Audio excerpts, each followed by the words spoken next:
Assalamualaikum warahmatullahi wabarakatuh. Perkenalkan, nama saya Tessa Purwanti dari semester 3C akan melanjutkan review materi hukum pidana lanjutan pada bab 2 yang telah disampaikan oleh Ibu Profesor Dr. Hajah Heni Nuraini SMH beserta asisten dosen Bapak Dr. Rendi Aridhayandi SMH. Langsung saja, bab 2 penyertaan atau delneming. A. Istilah penyertaan disebut juga turut campur dalam peristiwa pidana. B. Pengaturan penyertaan, yaitu secara umum buku 1 bab 5 KUHP pasal 55 sampai 62. B. Secara khusus secara tersebar dalam buku 2, buku 3 KUHP dan beberapa peraturan di luar KUHP, yaitu tindak pidana khusus. C. Pengertian penyertaan. Penyertaan adalah apabila suatu tindak pidana terlibat lebih dari satu orang atau beberapa orang melibatkan diri dalam satu tindak pidana.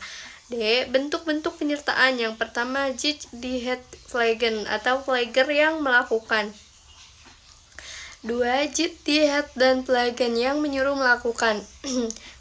Jichtigheidmedepleging yang turut serta melakukan. 4. Jichtigheidutwitloking yang membujuk atau menggerakkan. 5. Jichtigheidmedepleging yaitu yang membantu melakukan. Bentuk ke-1 atau pleger atau dader, yaitu pelaku yang melakukan tindak pidana.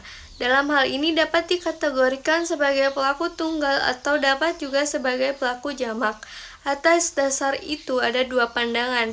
Yang pertama, pandangan yang luas atau ekstensif, yaitu pelaku adalah tiap orang yang akibat yang memenuhi rumusan 55 KUHP menimbulkan delik, yaitu pasal 2. Pandangan yang sempit atau restrip atau pelaku adalah orang yang melakukan sendiri perbuatannya sesuai dengan rumusan delik, yaitu jadi pelaku dader. Jadi pelaku adalah orang yang melakukan sendiri perbuatan yang memenuhi rumusan delik, tetapi pembuat undang-undang tidak dapat menentukan secara pasti siapa yang menjadi pelaku, sehingga menimbulkan kesulitan dalam praktek. Bentuk kedua, downpleger atau menyuruh melakukan, yaitu orang yang melakukan tindak pidana menggunakan orang lain sebagai perantara, tetapi perantara itu hanya berperan sebagai dengan demikian, downpleger mempunyai ciri-ciri. Yang pertama, ada dua pihak, yaitu pelaku langsung atau manus ministra atau auctor materialis, dan pelaku tidak langsung atau manus nomina atau auctor intellectualis. Yang kedua, dalam downpleger terdapat unsur-unsur. Alat yang dipakai adalah manusia. Alat yang dipakai harus berbuat aktif, dan alat yang dipakai tidak dapat dipertanggungjawabkan atau dimintai pertanggungjawaban. Yang ketiga, turut serta melakukan atau medepleger. Syarat-syarat turut serta melakukan atau medepleger adalah: yang pertama, ada kerjasama secara sadar atau both to working. Kerjasama di sini harus ditujukan pada suatu perbuatan yang berupa kejahatan. B. Ada kerjasama secara fisik atau fisik working. Kerjasama di sini merupakan suatu delik yang ditujukan pada suatu akibat, yaitu adanya perbuatan yang berupa kejahatan, dan perbuatan tersebut diatur dalam undang-undang. Bentuk keempat atau penganjur atau witloking, yaitu orang yang menggerakkan orang lain untuk melakukan suatu tindak pidana dengan menggunakan sarana-sarana yang ditentukan oleh undang-undang. Jadi antara penganjur dengan menyuruh melakukan hampir sama, yaitu adanya usaha untuk menggerakkan orang lain sebagai pelaku material atau auctor materialis. Perbedaannya adalah: yang pertama, dalam penganjuran, sarana yang digunakan diatur dalam pasal 55 ayat 1 sub kedua, yaitu diatur secara limitatif atau terbatas. Yang kedua, dalam pembujukan, orang yang membujuk disebut auctor intellectualis, dan yang dibujuk atau digerakkan auctor materialis. Yang ketiga, pelaku material atau auctor materialis dapat dimintai pertanggungjawaban secara hukum atau dipidana karena melakukan perbuatan dengan sengaja.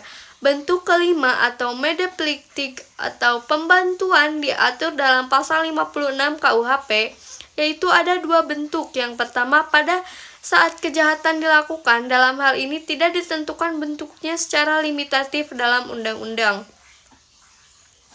Yang kedua, sebelum kejahatan dilakukan, dalam hal ini undang-undang memberikan batasan atau limitatif, yaitu berupa memberi kesempatan, sarana atau keterangan. Pertanggungjawaban pembantu. KUHP mengatur pidana untuk pembantuan adalah lebih ringan daripada pelaku. Pasal 57 ayat 1 dan ayat 2 yaitu maksimum pidana pokok dikurangi sepertiga. Apabila kejahatan diancam pidana mati atau seumur hidup, maka maksimum pidananya adalah 15 tahun. Pertanggungjawaban pembantu. Yang pertama, pemidanaan untuk pembantu adalah lebih ringan dari pelaku. Pasal 57 ayat 1 dan ayat 2 KUHP, yaitu A. Maksimum pidana pokok sepertiga. Ayat 1. B. Apabila kejahatan diancam dikurangi hukuman pidana mati atau penjara seumur hidup, maka maksimum pidana untuk pembantu adalah 15 tahun. Ayat 2. Pengecualian terhadap prinsip di atas adalah Pasal 333 ayat 4 merampas kemerdekaan orang untuk membantu dipidana sama dengan pelaku. B. Pasal 231 ayat 3 penyimpanan barang atau pembantu dipidana sama dengan pelaku. 2.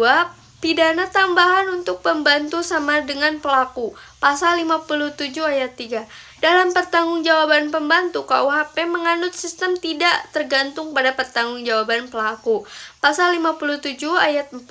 Dalam pertanggungjawaban pidana bagi pembantu hanya dihitung yang sengaja dipermudah atau diperlancar, beserta akibat-akibatnya saja.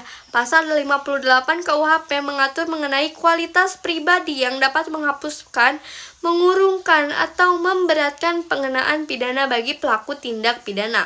Pasal 58 ini adalah peringatan bagi praktisi. Oleh karena itu, ada kritik dari Profesor Mulyato dan Profesor Umar Seno Aji bahwa untuk pembantu hendaknya dipergunakan sistem fakultatif, yaitu pengenaan sanksi di pidananya DIS.